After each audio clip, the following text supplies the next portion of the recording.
Sa mga hindi po nakakaalam, kanina siya po yung inano ko, pinost ko kasi nga nakasabayan ko siya dito. Nagpa-check up kasi ako dito sa may Coop Hospital dito sa Puerto. Nakasabayan ko siya sa may karinderya. Parang balisa to si anong pangalan mo na nga? Maylin. Ano yun? Tanghalian yun, no? Unang kain mo ba yun? Nag-almusal ka na din. Pero parang wala ka talagang ano kanina sa sarili, di ba? Kagising ko. Kagigising niya, mugto yung mata. Kaya sabi ko sa kanya, kumusta? Pag kumusta ko pa lang sa'yo, nangingilid na yung luha mo tapos pag iyak ka ulit ngayon, mag-iiyakan ulit kasi kanina medyo mababaw kasi ang luha ko sa mga ganito sa mga ganyan. Dahil hindi naman tayo mayaman, ramdam natin yung hirap, di ba? Iyak ka na. Okay lang yan. Makakaraos din. Kasi ito si Maylin, di ba? Si Maylin, sabi ko po kay Maylin, ibibideo natin kasi yung ibang tao baka nagdududa na baka hindi ka legit na nandito sa Coop Hospital. Anong room niya ba dyan? Sa ano po yung Nico po, yung sa mga baby po, sa room 46 po, yung sa front po na room 46. sa front po na room 46 yung Nico na paan sa mga. Ito, ano tong mga to? Ito po yung sa newborn screening niya po. Tapos yung 2 weeks ba? Tama ako? 2 weeks yung si baby na? Apo, 2 weeks po. January. Ano dito na lahat? Nabili mo tong mga to? Wala po. Ayan siya ngayon. Magkano nang inabot? Ito po yung total niya, 7,000 na po agad. 7,000? Wala ka pa nabibili kahit Wala ano? pa po. Kasi yung dalawa po sa 15 na po yan siya need. Ngayon, Sa 15 na. Kaya dapat Ngayon ay 13 na. pas sana kailangan na siya bayaran. Para nung 15 process na lang po sila sa Process na lang. Anong ini-expect mong pambayad sa 7,000 na to? wala po. Ha? Wala po. Kaya ngayon po sana mag-aaga kami maghanap para maghanap ng pera. Hanap kayo ng tulong. Ano yung mga dala mo dyan ngayon? Kanin lang po. Kanin yung kanina? Yate-yate mo tas yung pampo sa kanya.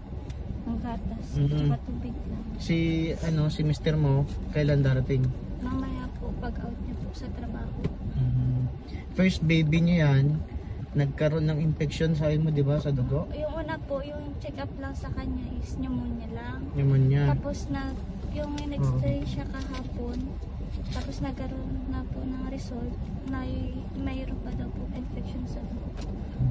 Kaya yung medyo mataas-taas itong 3.8 po. Kasi dyan daw po malalaman kung nag-okay ba si baby sa mga pinabigay nila. Kaya need po ulitin yung process out po. Sige. Ngayon, anong nararamdaman mo ngayon dahil wala tayong wala kang pera na hawak. Sabi mo 200 lang. Kanina po kasi yun po yung iniisip ko kaya yung balisa po. Iniisip mo kung saan ka dadampot ng perang ganito kalaki. Wala pa ang bills nyo. Wala pa. Ang bills nyo dyan, everyday. Ang room pa lang po niya is 1,100 po agad. Isang araw pa lang yun. Opo. Per day sabi po. mo, 1 week pa. Opo, 7 days daw po sabi ng doktor niya. Ano ang napag-usapan niyo ng mister mo? Pautang daw po kami. Utang. Doon sa niya sana. Naiyak, ba't ka naiyak? Ha? Naulak po sa baby. Ayan. Maraos din yan. Ha? Masasabi mo sa mga followers natin na nakita nila yung video mo kanina? Nais ko lang po sana humingi ng tulong para po sa baby ko kasi masyado pong mataas yung mga gamot na sa kanya para po makalabas kami agad. Kasi isang araw pa lang po hindi po bumababa ng 5,000 yung gagastusin namin. Wala po kami ganung kahalagang pera sa araw-araw na hiningi sa amin yung bawat reseta po na binibigay sa amin. Yung mister mo, anong trabaho niya? Construction ng siya. Lagi naman, wow, di minsan wala. Depende po kung maganda yung panahon. Eh ngayon, walang magandang panahon ngayon. Wala din. Ilang araw po sila natigil mag-construction kasi nagbaba din po.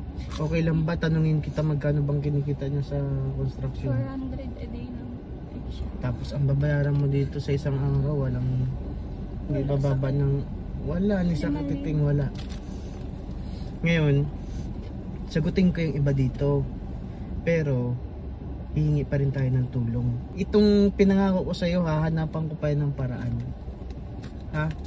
Kaya nga kaya. Buti na lang po ano po kayo dun. Oo nga. Alam mo, siguro, ako kasi naniniwala na laging ginaguide tayo ng Diyos doon sa pwede nating tulungan eh. Kasi kagabi parang napapaisip ako, ba't kailangan kong pa-check up talaga ngayon? Diba? At kailangan kong kumain doon sa tapat ng karinderya doon. Ang bahay ko nandyan lang eh. Pwede na akong kumain doon sa may bahay. Pagpunta ko sa karinderya, kailangan pala kitang mamit. Kaya pala kanina, ginising niya na ako. Yung parang ayaw ko pa magulat. Tapos napunta na ako siya para mag-ano kasi nagugutom na rin ako. Yung pala, ikaw yung way para makatulong sa akin. Okay.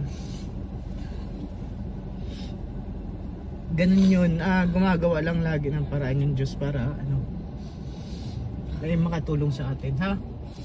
Yung iba dyan, bigyan lang kita mamaya. Tapos kung may makatulong sa atin, di gawin natin ng paraan, ha? Papayak mo ako eh, ha? Wait lang.